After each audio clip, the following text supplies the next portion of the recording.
我贷款15万买的奥迪A6，最近我开起来感觉这个发动机有一点哒哒哒的那种声音啊，我不知道正不正常，大家来看一下。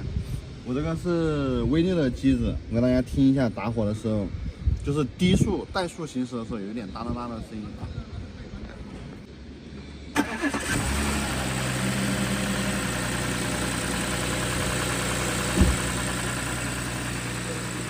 听到了不？就是这种哒哒哒，来，再近一点。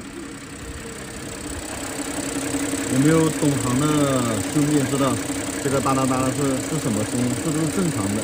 我感觉是正常的，但是我感觉声音好像有点大。你怠速走一下，怠速走一下，我怠速走一下，你们看一下。嗯。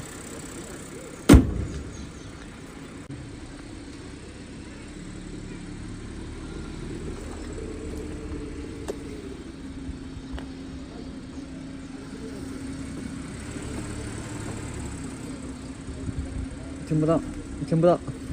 我跑一圈呢，我跑一圈了之后，发动机热一点，可能声音大一点。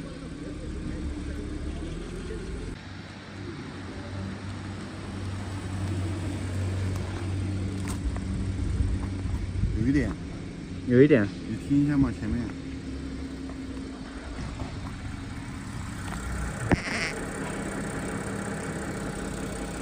能不能听到？感觉是正常的呀。我感觉是但是有时候声音特别大。那引擎盖周起来再听一下，看一下。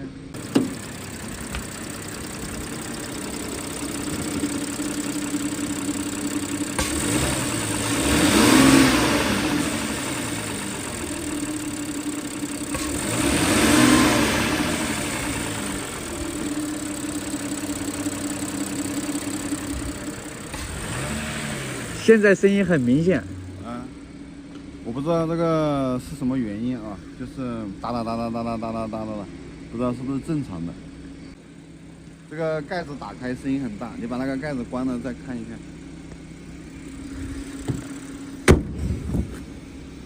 你感觉声音大不大？没声音了。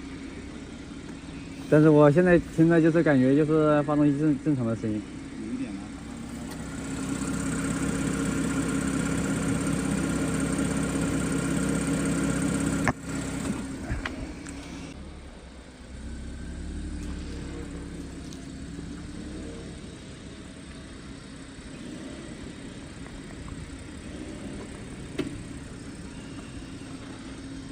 有没有会修车的老师傅啊？帮我听一下这个是什么问题？是不是那个正时链条被拉长了？哒哒哒哒哒哒哒的声音。我感觉要换变速箱。怎么可能？因为我是迈锐宝啊。哼，只有你的垃圾的迈锐宝才会换变速箱，我们都是奥迪。行，你的车间都有。